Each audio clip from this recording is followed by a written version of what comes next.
Good morning and welcome to Ordinary Life, which is an educational offering of St. Paul's United Methodist Church. And I want to start by acknowledging the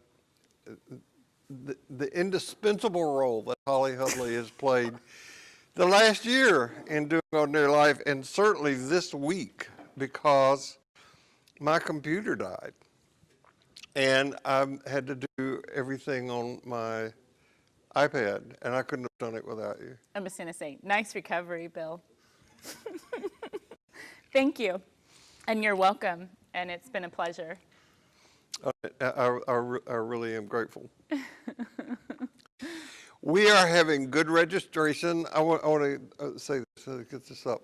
I have talked to John Tucker now a couple times, and thanks to Wayne Herbert, I think, Wayne's the one that sent me this.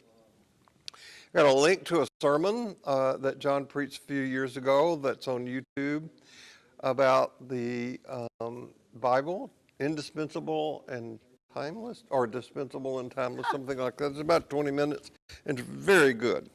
I mean, really good. And the more I've talked to John, the more excited I am about his being here. I don't know if he's going to talk a lot about the book. He might. Yeah, I don't know. But if you have not read the book, I suggest starting with the last chapter and then reading the book, or you can go on Amazon and read some of the reviews of the book. It's not an easy read. It's kind of philosophically bent and requires some thought, but it is, I think, It's the kind of thing that you should read, not trying to like get every single word, but sort of step back and try to get the ethos of it, like the sort of general statement of it. If you read When the Disciple Comes of Age, or Miracle, and we're going to refer to today, this is like the next step after that. This book is, because they both talk about having a religion that is free from doctrine. Yeah. That's good. Yeah. Good stuff. Yeah. So I'm really excited about it. Tuesday night, 7 o'clock. Registration is free. It's open to anybody, and I really encourage you to join us for that. Also, I want to talk about money. Yeah. So this is pretty amazing because you guys who watch and participate are some of the most generous people we know. And just at the end of what year are we in? Just at the end of 2020, we gave almost $26,000 away to various organizations in and around Houston doing the work to make life a little better for those who are underserved or poor. And then here we are only in March of 2021, and we have gotten somewhere close to $15,000 in unrestricted donations, and we were able to give 10 of that away just this last week to several organizations who are trying to do immediate relief, COVID relief, this winter storm relief. One is Restoration Team, which is working to help people get their homes back in order. The second is BLM HTX, who's doing a mutual aid campaign, which means money is going directly to families who need help with rent relief, groceries, fixing parts of their home, etc. So it's a very direct impact. The third is Main Street Ministries, and the fourth is a food pantry at another church called Boynton Church. So we are so grateful for y'all's generosity and the ability to put funds toward immediate use, especially in this time, because the need is so great. And we had given earlier this year $5,000. Yeah, I mean, it's just incredible. Yeah, and that money went directly to relief of people in the St. Paul's community who are really struggling financially because of COVID, and for rent relief in that. And I also want to acknowledge, and Wayne Herbert, if you're watching, I'd like to get a page going on the Ordinary Life website for the Ordinary Life Women, so that if women would like to connect with that group, they can figure out ways to do that. The Ordinary Life Women have been hugely involved in charitable work around COVID relief, around the winter storm relief, and I applaud them for what they're doing. Lynn Schroth has been the leader of that group. I think she's stepping down soon, and somebody else will take leadership, but it's a group of women who meet once a month to study things. This year they've been studying being anti-racist, and that's led them to a connection with the Boynton Church. And it's just it's a great organization for study and doing good. Thank you, thank you, thank you all for your generosity and the fact that we are able to make that kind of difference. It's felt in our community, and we're grateful for that. A few years ago, I saw an article in the news about televangelist named Creflo Dollar. Creflo Dollar. Yeah, I think Josh sent you that video about him. And he was getting his third or fourth jet. Well, your jets are going out to serve or to feed the homeless or feed people Well, who it need started food a joke. Yeah. And I know that sometimes people take things seriously when they should. I'm not getting a jet. So I think Bill's starting to feel self-conscious about that. I think he wants to be very clear. There are no plans to buy Bill a jet, but we can get him a video game in which he could simulate flying a plane. That could be fun. this afternoon I'm going to fly my drone. Okay. Or we could just get you a drone. I got a drone. I haven't flown it. I got a drone for Christmas, and I haven't flown it, but I'm going to fly it this afternoon. So if you hear a big explosion somewhere in Southwest Houston, you'll know I flew it into something. Yeah. So whatever. So Oh, that's, goodness. so I want to thank Olivia Watson and William Budge and John Watson and Tim Leatherwood for making sure that this happens. And I want to say to you, no matter who you are or where you are in your spiritual journey, you're welcome here, whether you're a pajama person or a wine and cheese person or whatever. We are glad that you are here.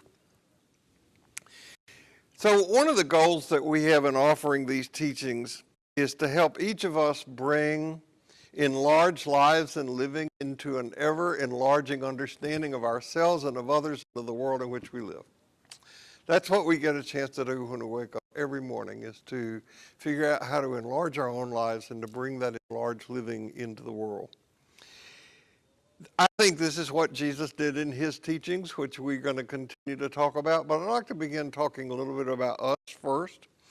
It takes most of us a good while, and some people never make the transition to grow up.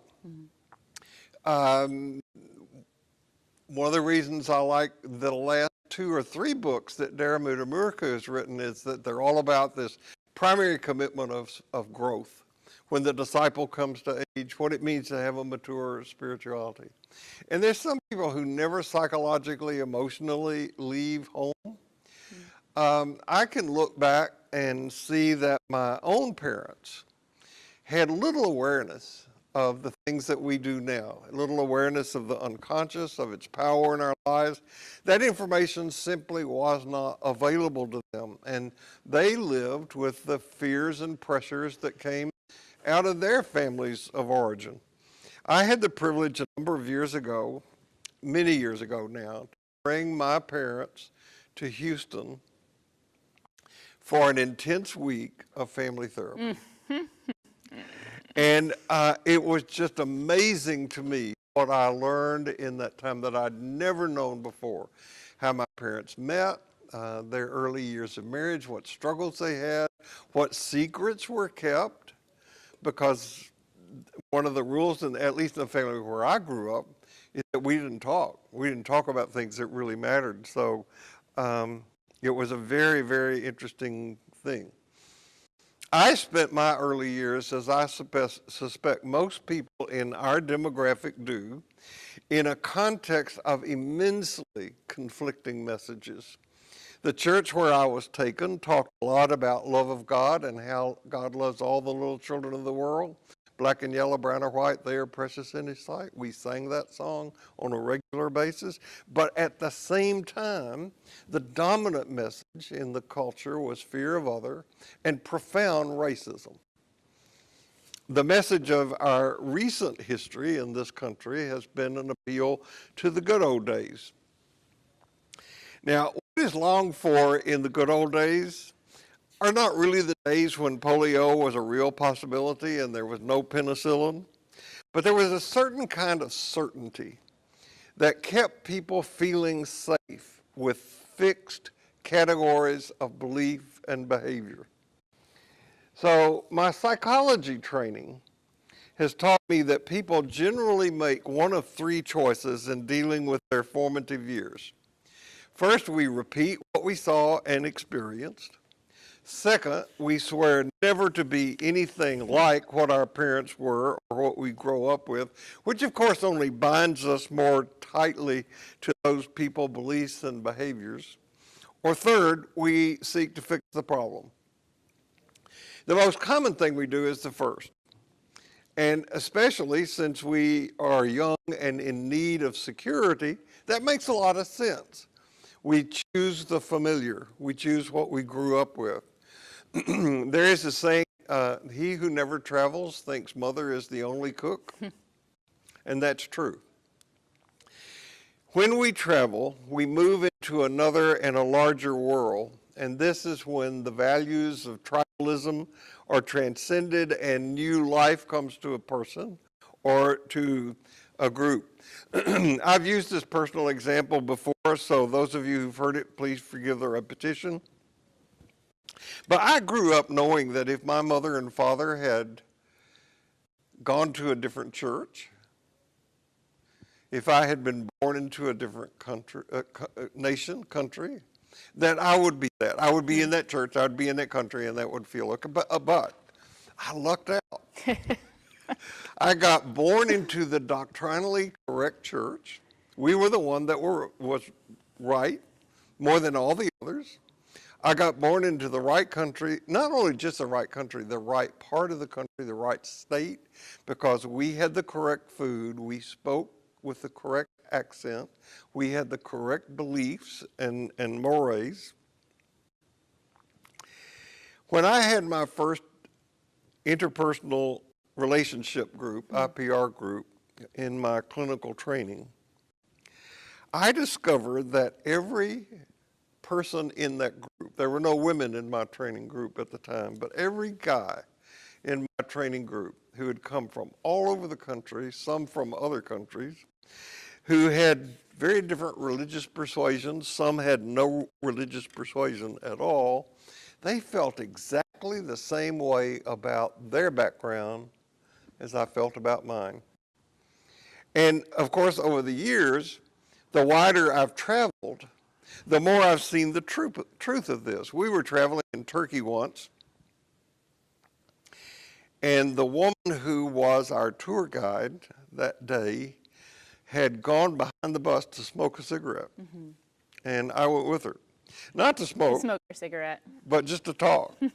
And we had, as a country, just a few months before, invaded Iraq. You remember that war that was going to be shock and awe and be over in 3 weeks? In the 90s? Yeah. Yep. I remember exactly where I was when I found out it had started or had been declared. And so she and I were talking about that, and I was being apologetic because it was a mistake. Now we know that, looking back, like we know a lot of things. And she said to me, she said, you know, we all want the same thing. We want our children to be safe. We want to enjoy our families. We want to have a decent living. We want the prospect that our children can have a good future. We all want the same thing.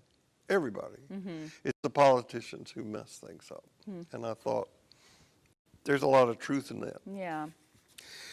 So as I see it now, each of us has a sacred obligation to bring this enlarged being into an ever more and increasingly inclusive world.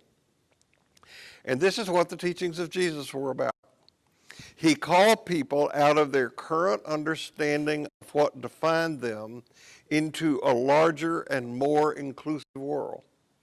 And he called them to bring enlarged being into that world into which he called them. Now, most of us who have grown up in the church, have any religious language whatsoever, have heard the world that he called people into referred to as the kingdom of God, sometimes as the kingdom of heaven. Because Matthew, who was a good Jew, wrote to a Jewish audience. He didn't want to use the word God, so the translators put in the word heaven, which has created an entirely different meaning for what we think of the kingdom. I just anticipate some of what Holly's going to say, and I'm going to say later, is Jesus didn't talk about the kingdom. He talked from the kingdom. Actually, the kingdom is a word we're going to replace in a minute, but he talked from that experience and called people into that. We're using these phrases from the Lord's Prayer, your kingdom come, or as Eugene Peterson, Neil Douglas Scott translates it, fill me with your creativity so that I may be empowered to bear the fruit of your mission. There are a couple of things you said, especially when talking about travel, and you were kind of speaking of metaphorical travel away from this family of origin or from our tribal mentalities to sort of get an enlarged view of the world. And there's sort of distinct ways that people travel in the world. Sometimes we go to a place and we say, oh, I'm so lucky that I don't live here, or I'm so lucky that I'm not them. And the second we say that, we've just distanced ourselves from the person or the reality or the situation. We've made them other. And instead, I think if we travel, no matter what, we should go with the eye of, how am I like them? So that them don't say them. But so many of us travel with sort of voyeuristic enjoyment sort of mentality rather than let me be here and really observe and learn. So the quality of our travel has something to do with how we learn how to bring our enlarged being into the world too. But anyhow, we're not here to be tour guides. Sort of, we are actually here to be tour guides, actually. I found a website last week while we were doing our research that places various translations or iterations of the Lord's Prayer line by line and side by side. So for each line, there were about 5 different translations that showed up. And as we talk about what it means to be a trickster today, I think language is the ultimate trickster. Language can be used to give something a variety of meanings, and we see that just in these 2 translations of the same line. Here are some of my favorite interpretations of the line, thy kingdom come. Create your reign of unity now through our fiery hearts and willing hands. Your rule springs into existence as our arms reach out to embrace all creation. Come into the bedroom of our hearts. Prepare us for the marriage of power and beauty. And from this divine union, let us birth new images for a new world of peace. So even the traditional that I grew up saying is so incredible, and I'm not sure if I've ever paused long enough into the rushed saying of it in church. Our Father who art in heaven, hallowed be thy name, to really let it sink in, to let that full meaning. Thy kingdom come. So this is not Jesus indicating that he's going to hand us the keys to some proverbial kingdom out there somewhere. This is Jesus directly challenging the boundaries of that 3-tiered universe, the heaven, earth, hell universe, in a 3-tiered society that invites us to say, let's expand the universe. Let's expand the kingdom, or what we mean by it. Thy kingdom come. It's so different than let's go to the kingdom. How do we get to the kingdom? Whatever God's presence is, it's already right here, and the keys are in our hands. There's nowhere to get to. I think Bill and I have reiterated that, or tried to, over the last couple of months. A lot of the translations that I read from here indicate this unity of heaven and earth, this unity of the above and the below, the here and the there, of the sacred and profane even. It's so intimate. Come into the bedroom of our hearts. Martin Buber wrote, the philosopher who wrote I Vow, the primary aspiration of all history is a genuine community of human beings. Buber maintains that a true community consists of people who have a common, immediate relation to a living center. And just by virtue of this common center, have an immediate relationship to one another. Man, and he means humans, become an I through you. Here again, the lines pleading for unity that I called upon. Let us birth new images for a new world of peace. Create your reign of unity now. So interdependence and wholeness as the sum of all parts, a kind of gestalt theology, if you will, is the nature of reality. It's not the same, unity is not the same as harmony. I think it's easy to confuse unity and harmony. The way that it's put in terms of universe formation is that there is unity in diversity. In other words, all of the opposites, all of the polarities, all of the goods and the bads have to work together to create unity. There is unity in difference. There's unity in diversity. So unity, when we think about it in a social context, must preserve one's uniqueness in community. So the right to be an individual self inside of a community. It can't be achieved in any true fashion if there's not complete freedom. So let's look at freedom in two ways. I was reading a chapter from a book this week by Robert Burt in which he talked about situational freedom, how one can move through real space and time, how the laws support or deny one's bodily or situational freedom. And there's also existential freedom, which is spiritual freedom, how one identifies with the numinous, sacred mystery. And existential freedom can be achieved regardless of your situational freedom. But of course, the two feed one another. This is the crux of this segment of the Lord's Prayer, I think. Let situational and existential freedom be one. Let our earth represent our ideals about heaven. Let mind and spirit come together, body and soul, heaven and earth, however you want to say it. Thy kingdom come. I think that's such an exciting anticipatory line, and the magic is that we already inhabit that kingdom. It is easy, however, to look out at it and go, wait, so this is it? All full of COVID and racism and economic disparity and environmental devastation? Yeah, this is it. The other message is that this is the reality that we have co-created. And what Jesus was trying to get us to see, we have a part to play in this kingdom creation.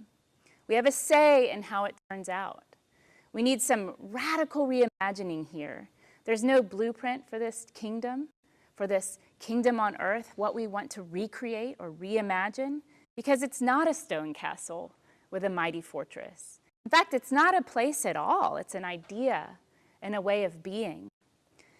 Right now, I would say this whole year has been kind of a trickster. This whole year and change has been kind of a trickster. This is a time, though, for discovery, for curiosity and invention.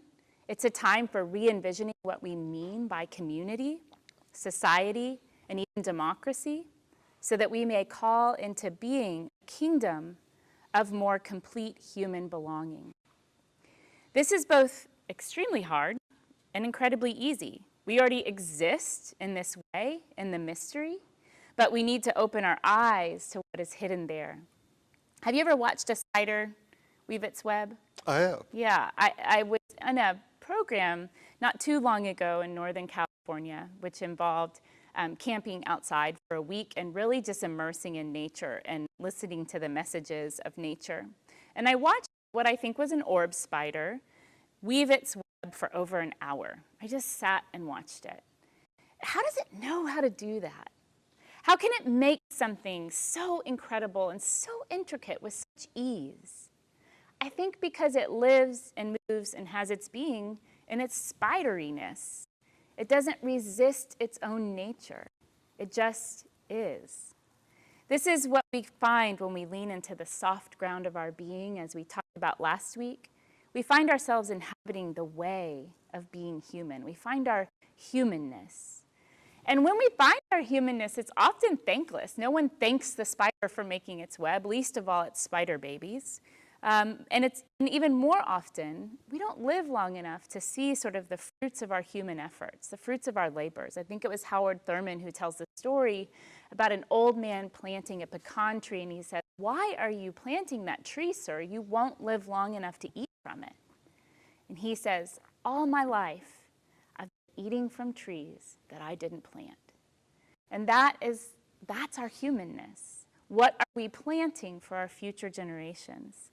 We can't expect affirmation or praise or even acknowledgement. It's great if we get it, but we can't expect it. We just do it anyway. We become people of the way who strive to build the kingdom across all of earth. If you want to meditate over some pretty ancient wisdom, but really beautiful words, pick up a good translation. Oh, that's really small. I'll read it out loud. Pick up a good translation of the Tao Te Ching. I love this translation by Ursula K. Le Guin. She's an author who in her translations of the Tao brings a really feminine lens, and there's just certain themes that repeat over and over again in the Tao itself, but in her translation.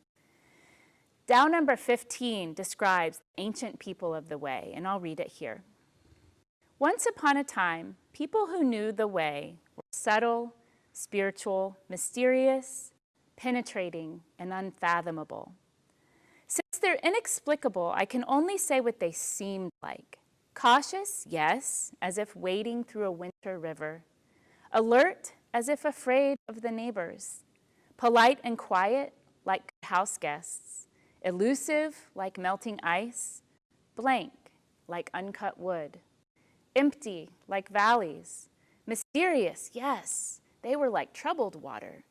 Who can by stillness, little by little, make what is troubled grow clear? Who can by movement, little by little, make what is still grow quick? To follow the way is not to need fulfillment. Unfulfilled, one may live on, needing no renewal. I think I'm gonna have to get this book. Yeah.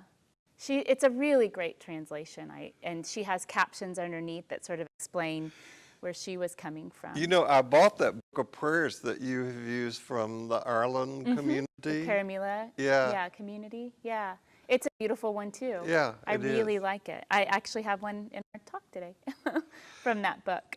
But, you know, to get this, that the way is subtle, spiritual, mysterious, penetrating, and unfathomable, it could help us to invite in our trickster archetype.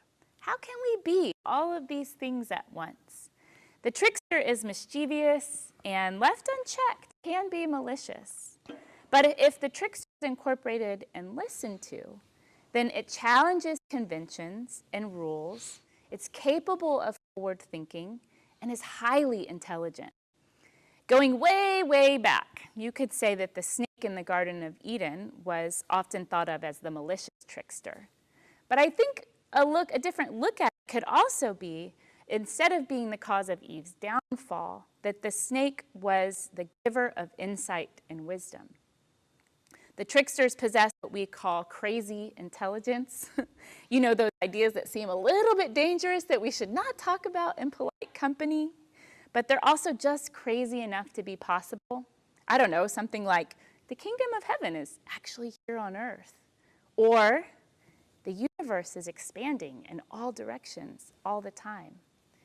So I remember the first time in ordinary life years ago when I suggested that we might look at Jesus as a stand-up comic.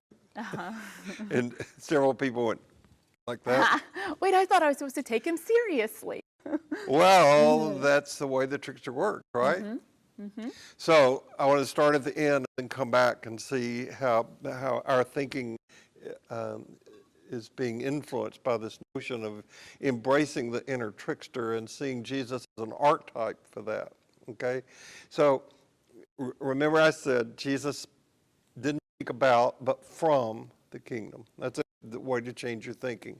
Over the years, my understanding of what we call the kingdom of God has changed dramatically. As I indicated earlier, I started, like everybody, thinking it's out there, it's a place, It's something to get to, and not, as Holly just said, it's a place where we already are. And we have a tendency to make all sorts of value judgments about that because it's not like we had hoped it would be. I also understood the kingdom of God to be after death because it was translated as the kingdom of heaven. Now, in the Greek, which was the language spoken in the world where the gospel narratives were written, the actual word used for kingdom is better translated domain or empire. And that was to contrast it with the Roman Empire. God's rule was in contrast to that of Caesar. And those who were powerless, and that's everybody in Jesus' audience, would know that Caesar's rule trumped everything else. And Jesus is saying, nope, God really runs the show. Step into this reality. Now, Alice McKenzie, in her book on the parables, says that from the parables we learn 4 things about the domain of God. First of all, it is not under our control. Second, it shows up where and when we least expect it. Third, it disrupts business as usual. And 4, it is a reign of justice and forgiveness. Now, you know those 4 things are not on anybody's wishes for how I hope this day goes. We don't like any of these 4 things. Particularly, we just don't. We like to stay in control. We like knowing what's going to happen. We like to have our plans come to fruition. So the way that Jesus talked about this rule of God was not just fresh and evocative. It was life transforming for those who entered into it, or better, allowed it to come alive in them. So Jesus said it was something the poor understood better than the rich. It was like the way seeds grew into plants that produced an unexpectedly large harvest. It ends up looking like children at play. It was something present in very unexpected ways. Now, this is very important. Well, why is that? Because our tendency to think is to think that we know about this thing called the kingdom of God. And as I said, we don't like surprises. We don't like being in control. That's why we like doctrine. Doctrine nails things down. And that's why America later works and John Tucker's works can cause people to hold on to the edge of their seat. Where are we going out of this? That's so interesting. For the last couple of weeks, I've been fixing a lot of things at home. And I think I know why I've been kind of honing in on these things that have a very definite, like, if you put the screw here, this will work. It's because it's doable. It's manageable, right? And the world feels so not manageable right now. So there's some satisfaction in, like, getting your... I think that's the reason I love to cook. Yeah. Or one of the reasons is that I can see something tangible result that I have some control over, and it's enjoyable and creative and all that. And it's not like this, where we spend hours and hours and hours preparing and then doing this and go, well, how did that land? Well, how did that go? That's right. Sorry, So another, I indicated this already, another shift for me began to occur when I found and started reading Diarmuid Muruku's works. I don't know how I got to him in the first place. I think it was through a book of his that's not even on the Kindle. It's an older book called Quantum Theology. Have you read that? Yeah. That was my introduction to him. And then I just started reading him.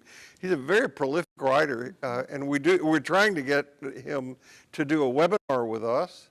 It will be complicated because he lives in Dublin. What I have come to believe based on his work, and he's quite a scholar, is that the word kingdom and domain, empire, were really creations of the ones who wrote the Jesus narratives. Miracle calls what we refer to as the kingdom of God, he calls it the companionship of empowerment. Now, we do not know, and I have spent years involved with the Jesus Seminar. I love what I've learned there. I love the associations with people I've made there. We really don't know what Jesus said because we don't have what he said in Aramaic, which is the language that he spoke. And he didn't write it down. And he didn't like write Socrates. it down. Socrates never wrote a thing. But he talked about this thing, this community of a companionship of empowerment, and his disciples didn't get it. So they asked him questions. And they were seeking clarity. If you read the gospel narratives, you'll see that all the time they're saying, "What are you talking about? What is this kingdom like?" And what they wanted is what we want. They wanted a rational answer. They wanted a nice, neat definition. And what did Jesus give them? A joke. Consider the lilies of the field. A story. Hey, how about this? These laborers went into the vineyard very early in the morning and worked all day, and then the vineyard owner hired some at the end of the day, and he paid them all just the same. That's a kingdom. And they were saying, "What are you talking about? This doesn't make any sense." And we're still struggling over some of the things that he said because the parables don't fit into neat doctrinal compartments. Indeed, as I say, they're more the work of a stand-up comic, a jester, than a theologian or a philosopher. So we're proposing that the trickster is a door, the clown archetype, through which we can pass not only to understand the community empowerment, but also to help create it and to help enter into it. We have to bypass our usual ways of thinking and enter into what goes beyond the grasp of the thinking mind in order to grasp it, if that makes sense. So the archetype that we're suggesting is found throughout all traditions in human history. Because we're so familiar with the parables of Jesus, I go to other traditions to learn about the trickster. We could have gone to Native American and learned about the coyote. The raven. The raven. I'll talk a little bit about La Loba. Okay. Yeah. But the one that I go to is in Sufism, Nasruddin. Nasruddin appears to be a complete idiot. But he's an actually wise and cunning man whose tricks contain brilliant lessons about life. So here's the story about Nasruddin. One day he was out walking, and he found a man sitting on the side of the road, and the man was crying. "What's the matter, my friend?" asked Nasruddin. "Why are you crying?" "I'm crying because I'm so poor," wailed the man. "I have no money, and everything I own is in this little bag." "Aha," said Nasruddin, who immediately grabbed the bag and ran as fast as he could until he was out of sight. "Now I have nothing," cried the poor man, weeping still harder as he trudged along the road in the direction Nasruddin had gone. A mile away, he found his bag sitting in the middle of the road, and he immediately became ecstatic. "Thank God," he cried out. "I have all of my possessions back. Thank you, thank you." "How curious," exclaimed Nasruddin, appearing out of the bushes by the side of the road. "How curious that same bag that made you weep now makes you ecstatic." That's a great story. I love that story. Yeah, it's a great story. So we all have this inner trickster, the one that craves breaking taboos and shattering useless ideologies. You know, that part of us is just a little playful, a little mischievous. Definitely my youngest son has that may be his archetype.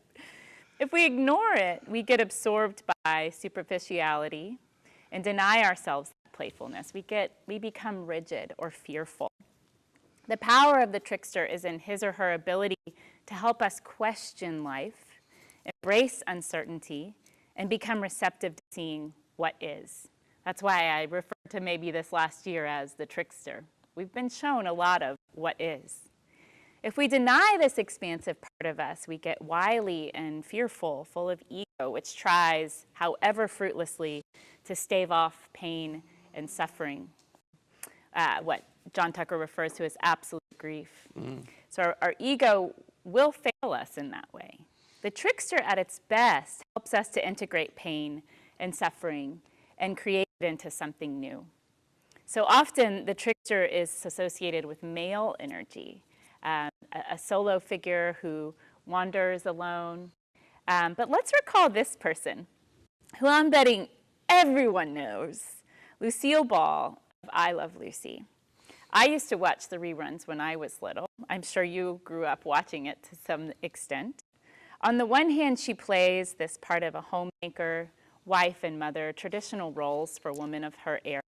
On the other hand, she challenged the limitations of that role by being an outrageous and charming disruptor of the expectations of it. She pioneered a path for comedians, female comedians. The feminine archetypal near equivalent of the trickster is, one of them, is La Loba, or wolf woman. This is an old book from the mid-90s maybe. Clarissa Estes' book, Women Who Run with the Wolves, explores the many roles of La Loba in various cultures.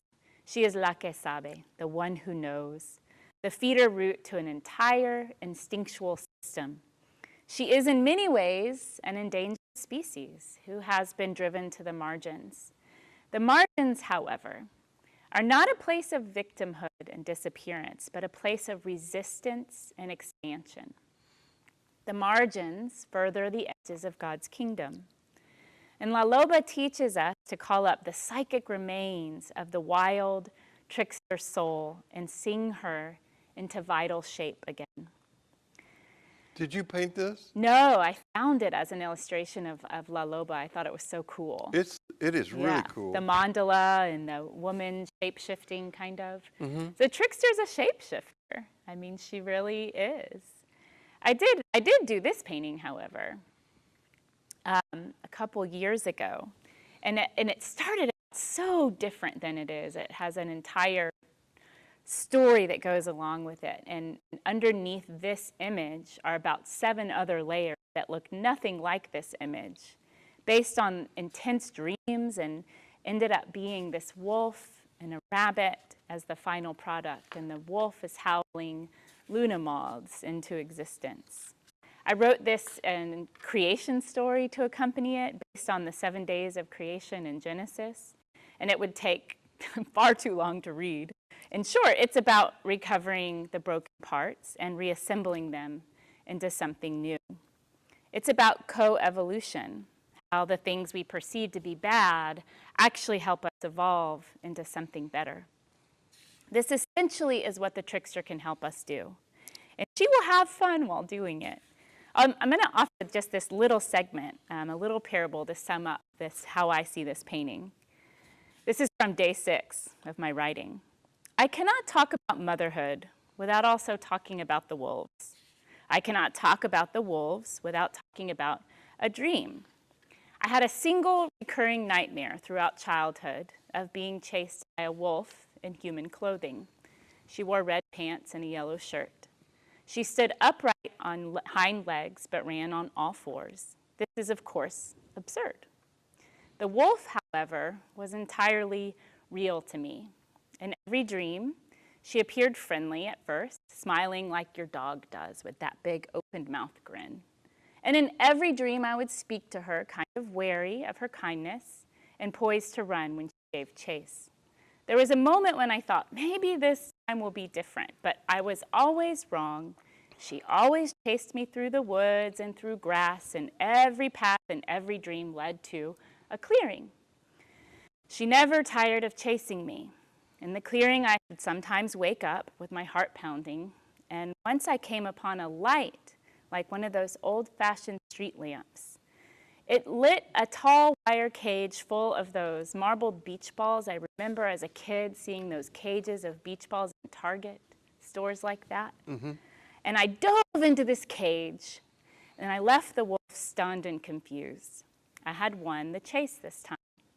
The wolf had disappeared, or maybe now as I look at it, been absorbed as part of me. I saw this dream very different as a kid. Now I think, wow, that was teaching me to absorb my own trickster, to be that sort of wily character. But what do you do about the wolf in the clearing if she is rabid? She will always be hungry, and this is the story of the painting.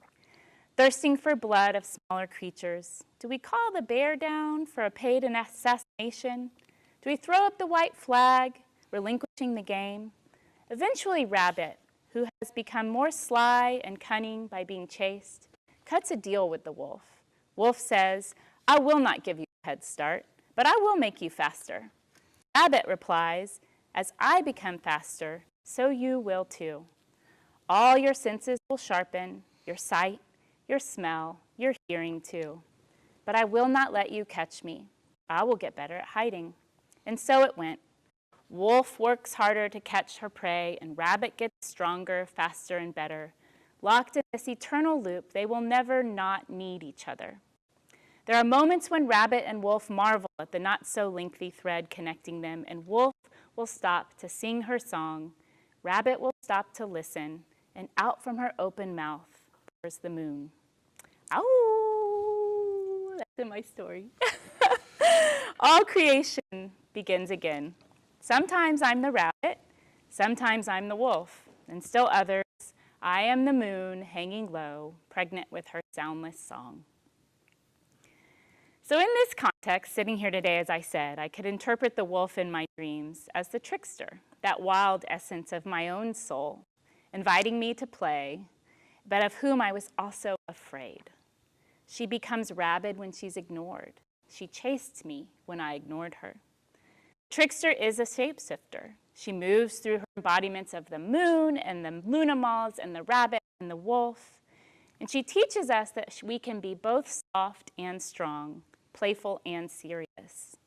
When we balance those energies, we're equipped to push the boundaries of the society that we live in to be better. We have to have that sense of playfulness, I think. We can't ascribe ourselves to the margins of that society if of course, we've never actually been part of it. But we can. This is where our existential freedom is different than our situational freedom. As we develop an adult spirituality, we can decenter ourselves. We can existentially identify with the margins and commit ourselves to examining and dealing with what keeps the kingdom from expanding. This is, as Martin Buber said, I cannot become without you. If I travel and see you as they, then I will never see you. Right. And this is not, moving to the margins is not an act of charity or pity. I feel sorry for them. It can include repentance, but more than anything, it's an act of solidarity that really believes in shared dignity. The kingdom is not the center, contrary to our popular images of what our culture has taught us of the castle on a hill. It extends past the edges, and it howls new life into being, just like La Loba. If anything about a mysterious, unknowable God is certain to me, paradox right there, it is that God is a God of the edges, constantly changing shape. If the reality of the universe is continual expansion, then that must also be true from my perception of God. The fact is that the kingdom may never be fully realized in the way that we think unity implies, but it's that hope that drives us, the living as if it's possible.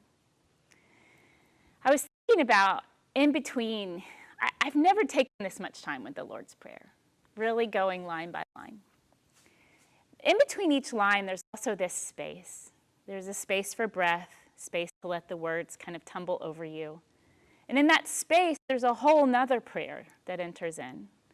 And this is a prayer, sometimes it's silence, but this prayer filled that space for me this week. This is from the book by Padre Goturno. God of fear, God of the night, God of the expectation, you visited shepherds in the night, with songs and sights of joy. In all our nights, turn us toward hope, because hope might just keep us alive. Thy kingdom come. And there it is. Forgot to go to that slide. So,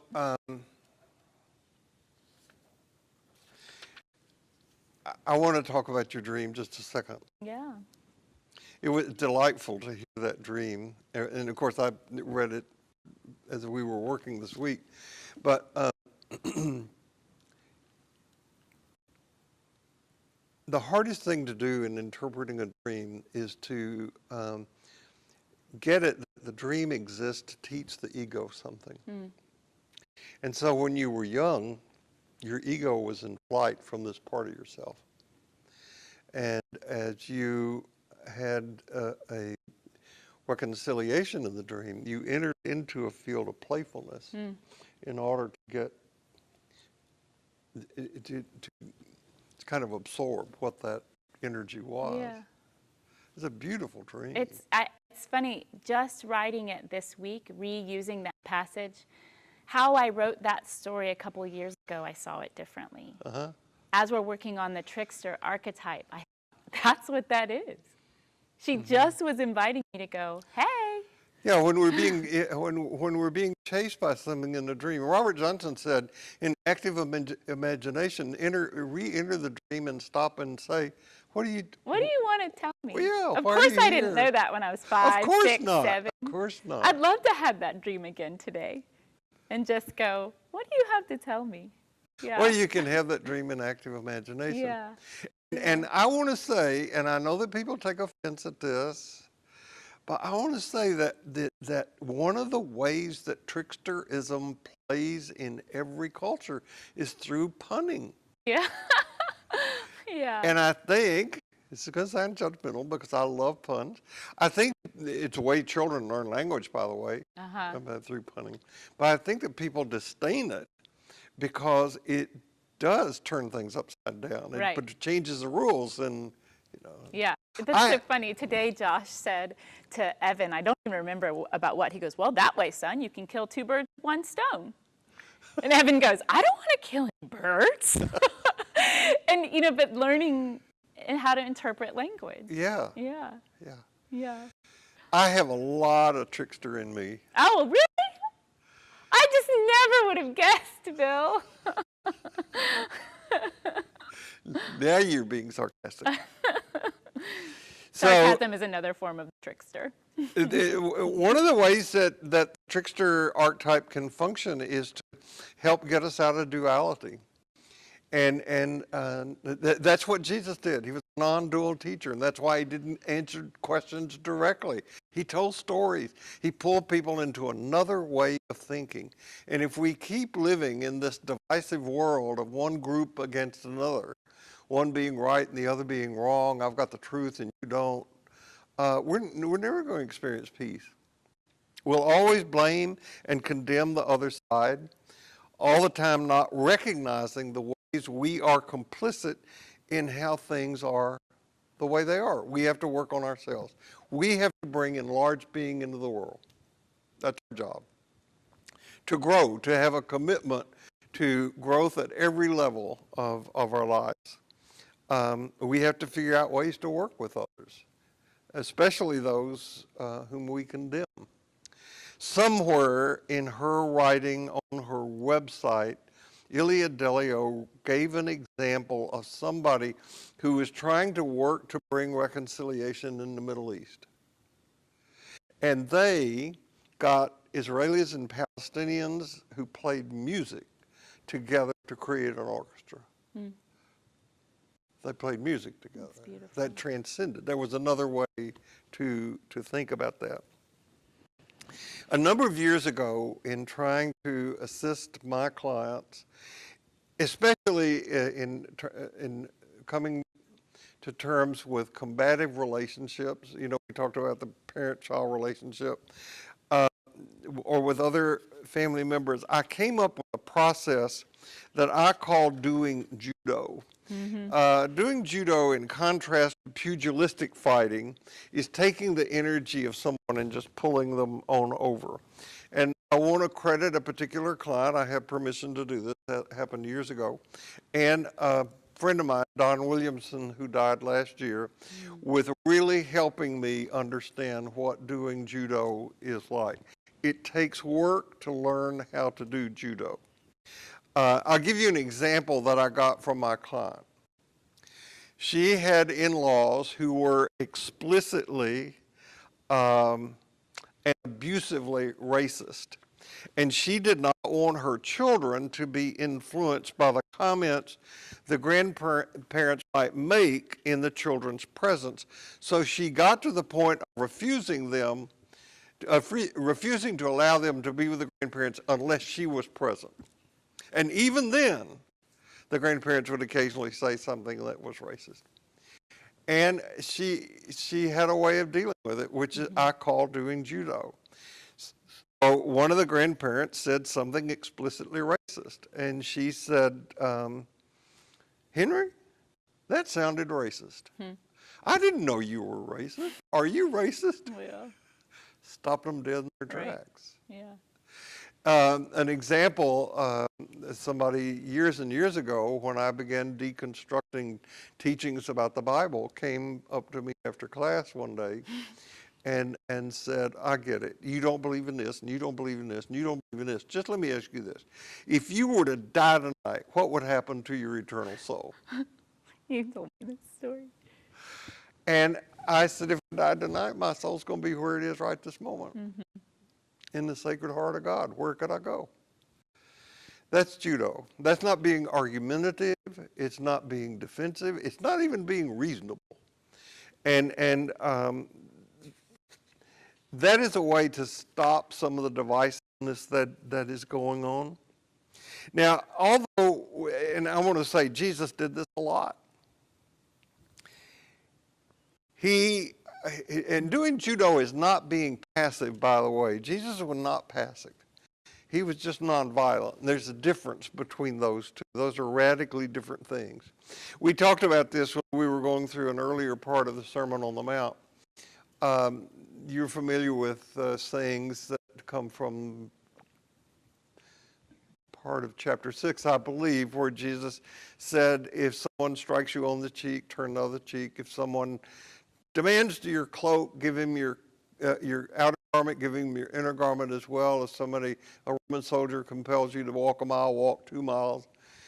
And those, I think, those of us who heard those growing up in church probably had the impression that they were teaching us to be passive, but really they're very creatively aggressive things. So in the day that Jesus lived, and we'll talk about this in 2 Sundays when we talk about forgive us our debts, indebtedness was a huge problem for people.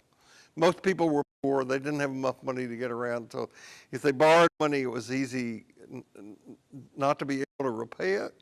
Frequently, they would sell themselves into servitude for it. But if you were walking down the street, somebody that you owed money to, which would be above you, encountered you and demanded your cloak, you, by law, had to give it to them because it was a pledge of payment. It was like a security thing. And Jesus said, if they do that, give them your inner coat as well, which means that you would be standing there nude. And in that culture, it wasn't so bad to be nude as it was to see somebody who was nude. If you saw somebody who was nude by Levitical law, that made you unclean. So the person who stripped bare just put the person who had demanded that in a really bad, awkward position. bad position. So, yeah. So this teaching assumes that someone in the power structure loaned money to one of the expendables. They had a way to get one up on it. They were doing judo. I love that interpretation is so cheeky. Well, all three of them are. So cheeky, yeah. I know we don't have time to do all three of them, but anyway. The point is that the community of empowerment is to be a community of equals. And if you wanted a spiritual practice that will guarantee enlarged being for you and for the world, that's it. It is one of the first things one of my first spiritual teachers ever said to me. I'm going to give you the principle of equality. You work on that and it will take you home. And by home, what he meant was into the arena of freedom and love that you seek. God's kingdom of love and justice becomes real when we recognize our shared humanity. And I am so grateful to Holly for sharing this with me and us. Me too. And your hair looks great. No matter who you are, no matter where you go this week, no matter what happens, remember this, you carry precious cargoes, so watch your step, and we'll see you here next week.